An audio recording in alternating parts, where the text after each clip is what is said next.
दिल्ली की रानी। एक थी रानी।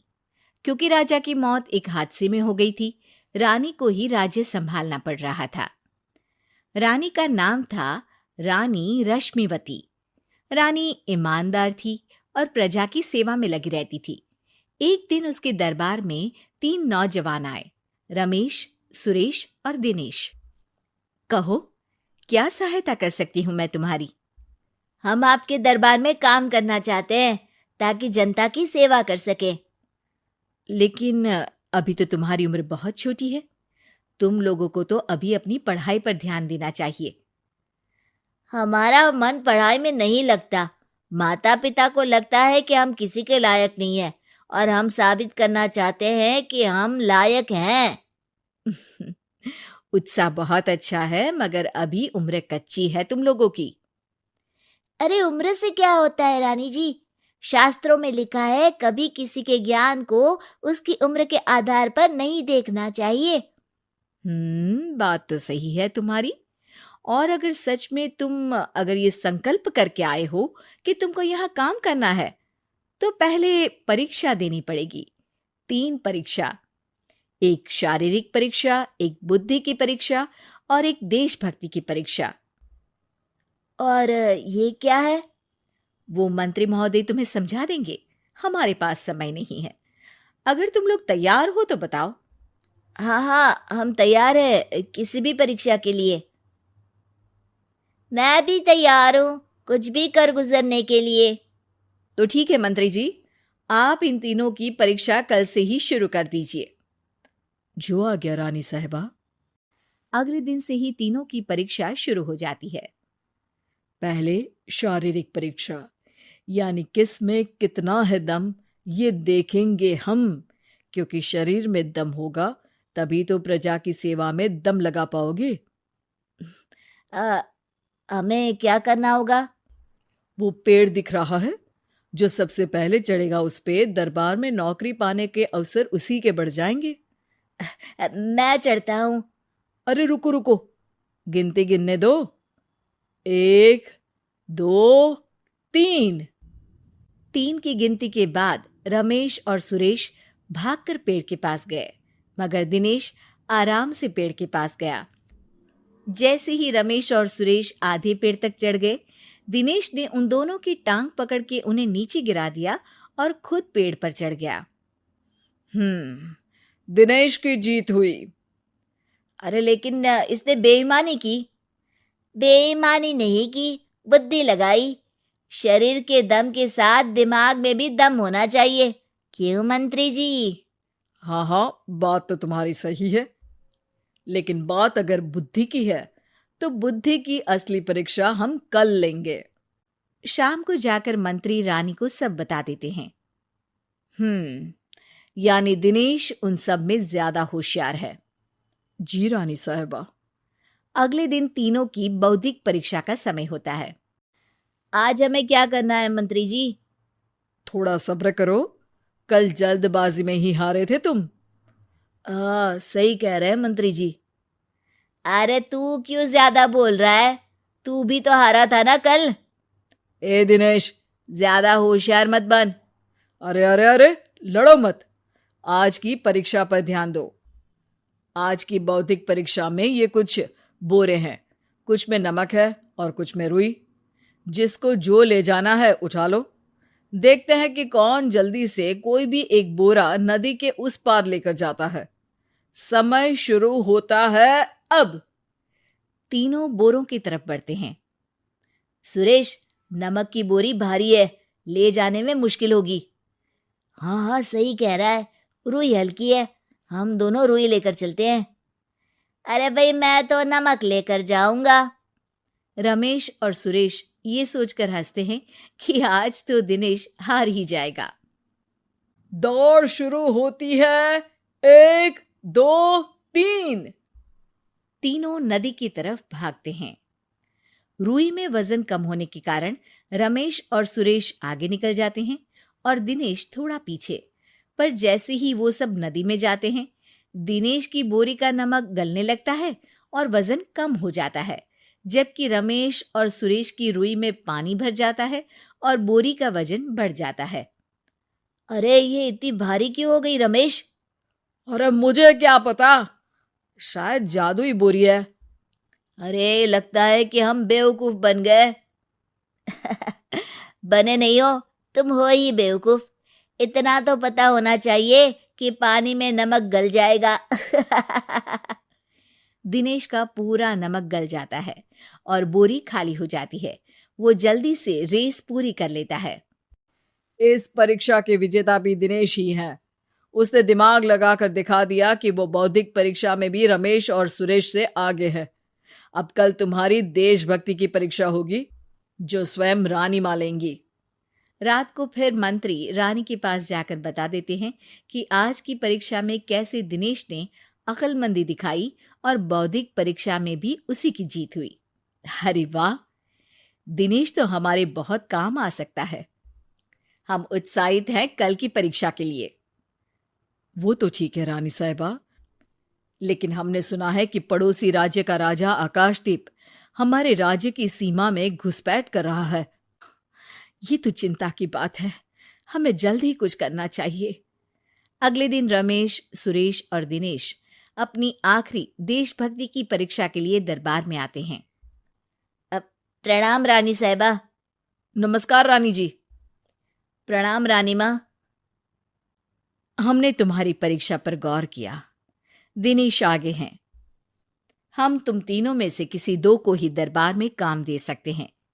किसी एक को आज जाना होगा। तो देशभक्ति की परीक्षा के लिए तैयार हो? पूरी तरह से। मैं तीनों से एक ही सवाल करूंगी। जिसका जवाब सबसे सही लगेगा उसे तो नौकरी मिल ही जाएगी। फिर दूसरे सबसे सही जवाब देने वाले को भी काम मिलेगा। आप लोगों का समय शुरू होता है अब। ज्यादा सोचने का समय नहीं होगा। जो मन में पहली बात आए उसका जवाब दे।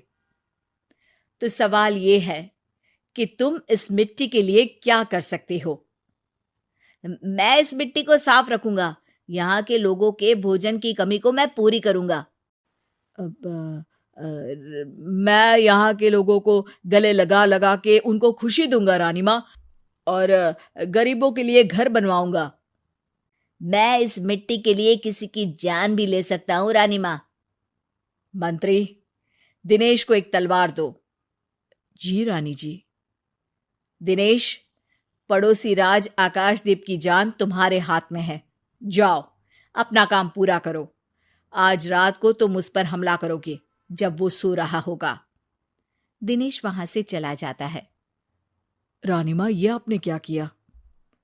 अभी किया नहीं है मंत्री जी।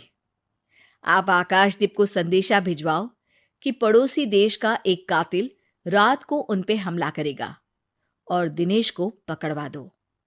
अरे ये आप क्या कह रही हैं, और क्यों कर रही हैं आप ऐसा? राजा को लगेगा कि हमने उसकी मदद की, उसकी जान बचाकर।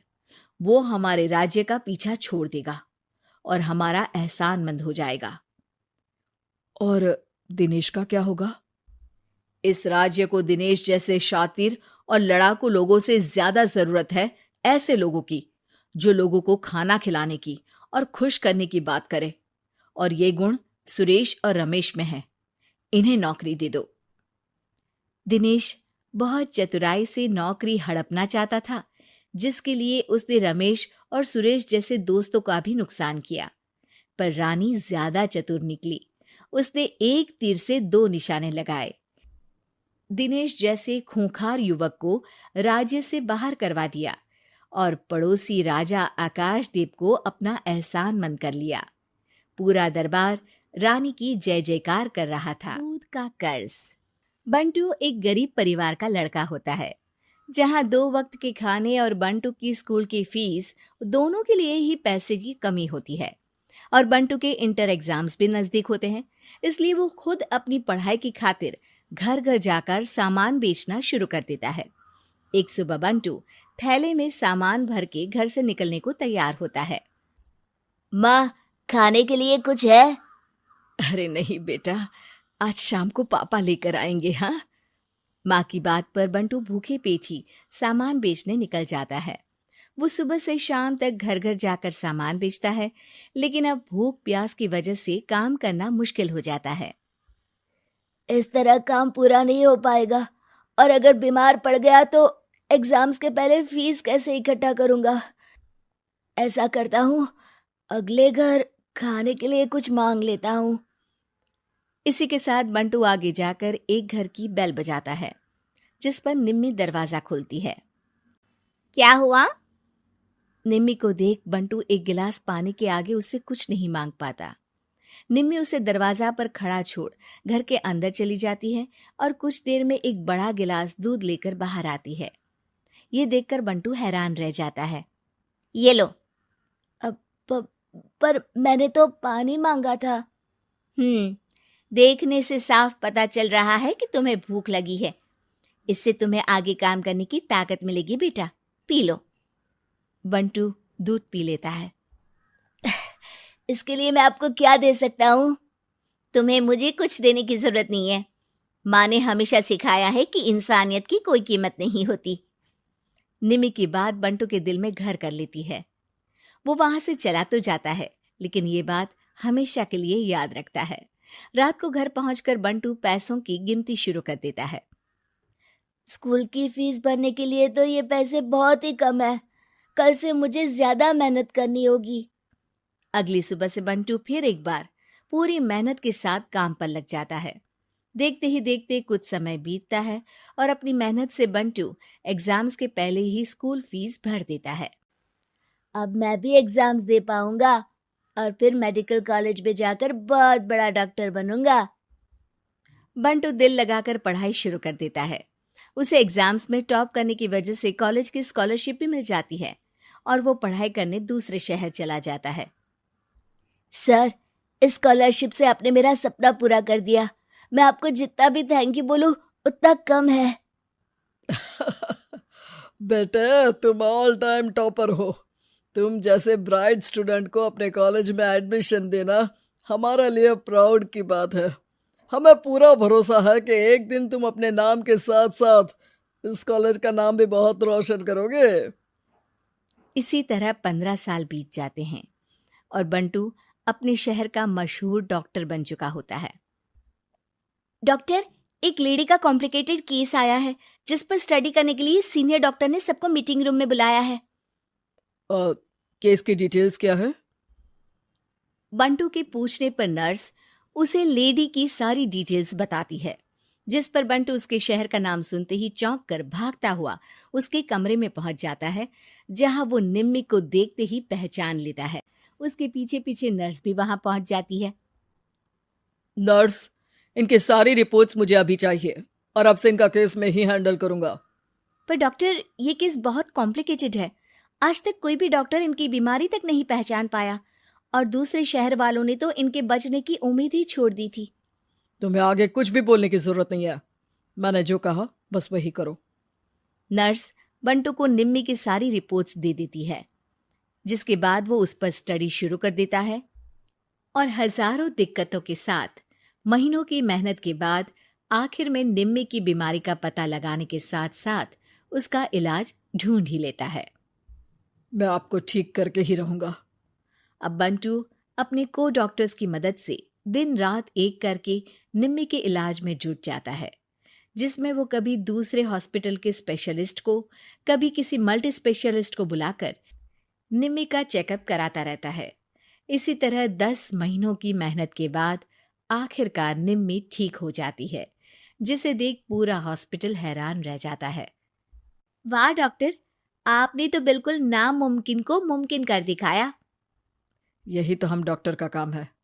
सुनो, इनके डिस्चार्ज के वक्त बिल के फाइनल प्रोसीडिंग से पहले उसे मेरे पास जरूर लेकर आना। कुछ ही हफ्तों में निम्मी के डिस्चार्ज होने का वक्त भी आ जाता है। निम्मी नर्स से बिल के बारे में पूछती है। पेपर सारे तैयार हैं, आप तैयार हो जाइए, तब तक मैं बिल की कॉपी भिजवाती हूँ।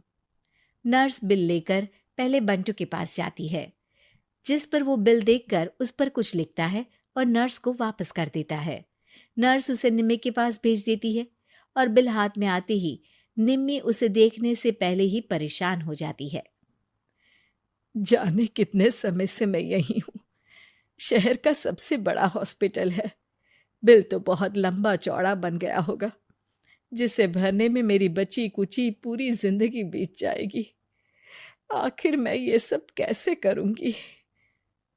डरते घबराते निम्मी बिल खोलती है तो उसकी नजर बिल के आखिर में लिखे एक नोट पर पड़ती है, जिस पर लिखा होता है, 1 गिलास दूध ने बिल पूरा कर दिया। और उसी के नीचे बंटू के सिग्नेचर भी होते हैं। ये पढ़कर निम्मी की आंखों से खुशी के आंसू बहने लगते हैं और भगवान का शुक्रिया अदा करके वो वहां से चली जाती है।